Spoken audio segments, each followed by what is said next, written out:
Oke, untuk cara membuatnya kita buka aplikasi CapCut, kemudian pilih proyek baru, lalu tambahkan video atau foto ya teman-teman. Klik tambah. Di sini saya pakai video. Kita pilih menu teks ya. Jadi kita akan mengubah teks jadi suara. Kita buat teksnya dulu. Tambahkan teks.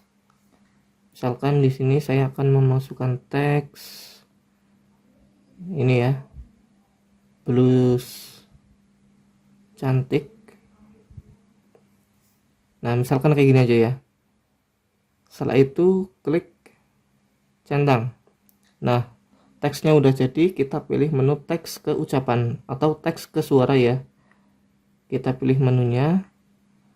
Nah, di sini ada banyak pilihan. Teman-teman mau pakai yang lagi tren atau sesuai bahasa juga ada ya. Ada Inggris, Indonesia, Vietnam, lengkap ya. Bahkan berdasarkan suara laki-laki atau perempuan ada.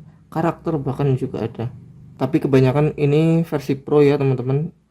Kalau teman-teman butuh CapCut yang versi pro, bisa beli yang murah dan legal ya, linknya di deskripsi.